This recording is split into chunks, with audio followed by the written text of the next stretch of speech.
relentless flood of innovation coming out of Silicon Valley.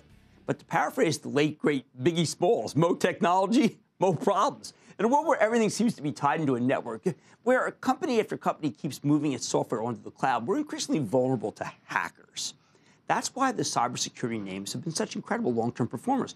Not all of them. Some of these stocks have lagged behind their peers longer term, like FireEye, a major cybersecurity player. They protect their clients against digital threats, and they've got the best forensics division in the industry, meaning when you get hacked, you call these guys to do some investigation. In fact, Google just hired them to defend against state-sponsored cyber attacks. Yet FireEye stock has been pretty sleepy. While it's gained 21% year-to-date, nothing wrong with that, darn thing's up barely 50 cents versus where it was trading a year ago. I think it's being underestimated, even as the company's business has been shifting to the kind of subscription model that we like so much. I got to wonder if it's working for so many other software companies, and the latest quarter was so strong, that you have to think that sooner or later, this stock is going to break out. And not just the 4% increase it had today. Don't take it from me. Let's dig deeper with Kevin Mandy, the CEO of FireEye, learn more about where his company's headed. Kevin, good to see you, sir. It's good to see you, Jim. Thanks for having me. You've changed your model. Right. You're obviously getting a lot of new clients. We mentioned Google. But one thing people don't understand is it's no longer just after you've been hacked. You guys have a whole suite. Absolutely.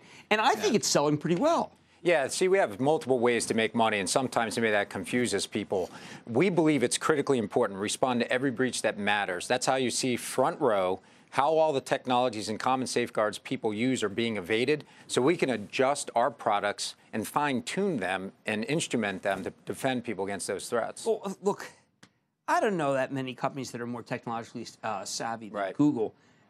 They can't figure it out themselves. I guess nobody can. Well, I think people can. I mean, it's a community effort. Here's the reality. Everybody doesn't want to go at this alone. If each company secures itself by itself, it's actually more vulnerable than working with other companies to secure itself. Well, you guys have been talking about threats from North Korea, threats from Iran, obviously, a president talking very tough about Iran, threats from Russia.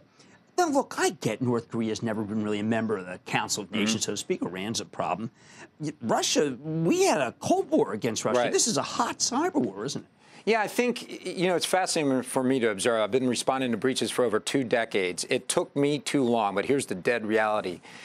Every cyber attack's related to geopolitical conditions. I mean, you're not... If you're in the United States and you hack a company, you're going to get caught. So you have to live in a safe harbor. You almost have to be condoned. You have to be supported. And many of the attacks we respond to, there are, in fact, people in uniform conducting the attacks against our companies. In uniform, Absolutely. not rogue. No question about it.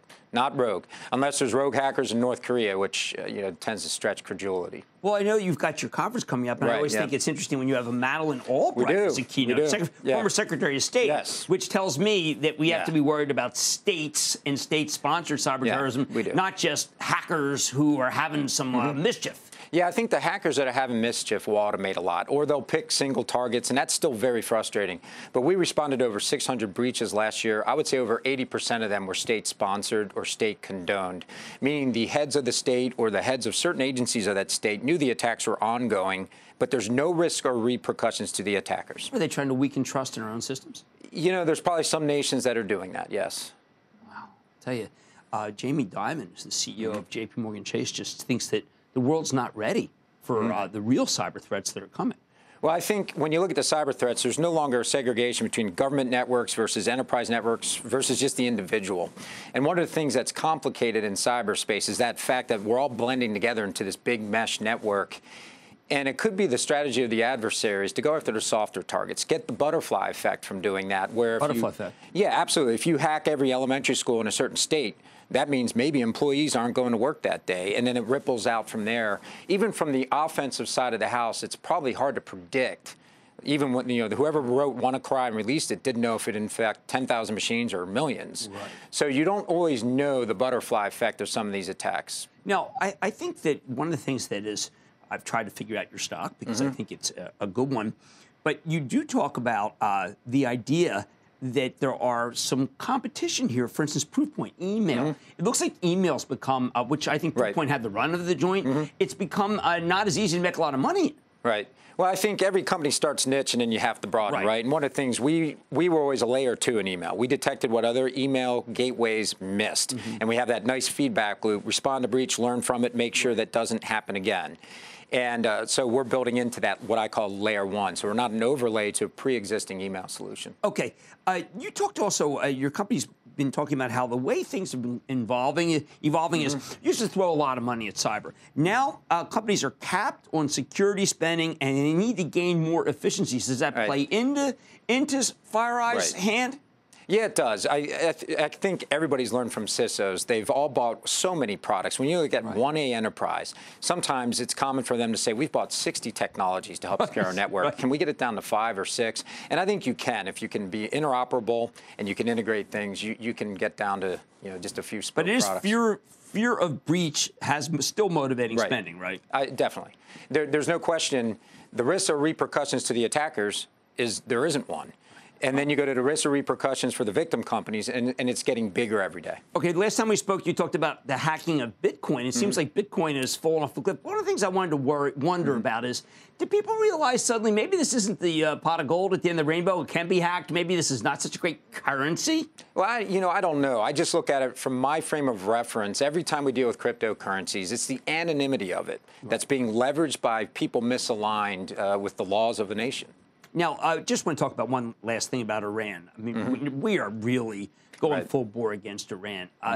They have do they have people in uniform trying to figure out where? They are good. They are good. We first responded to Iran in 2007, 2008, and they just looked like they had just gotten out of the classroom. They weren't very good in offensive cyber, but they've had 10 years now, a full decade, both in response to the Stuxnet attack that happened in Iran, which was a cyber attack that took out some of their nuclear capability for a few years. You know for a fact they had an agenda to get good at asymmetric warfare. Cyber attacks are, in fact, asymmetric. They're not going to meet us on a battlefield with a bunch of tanks, and we're going to line them up. They're going to meet us in cyberspace. And from the attacks we're observing, I kind of dubbed 2017 the year of Iran. Not that reassuring, but I know you're out there trying to catch it.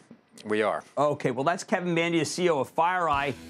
Always feel a little uncertain, but I guess that's why FireEye is going to have a lot of clients. Mad Money's back after the break. Thank you. Booyah! Jim Cramer here from Mad Money. Thanks for watching CNBC on YouTube. Click here to subscribe and get the jump on my exclusives with CEOs, plus market news, investing advice, and a whole lot more.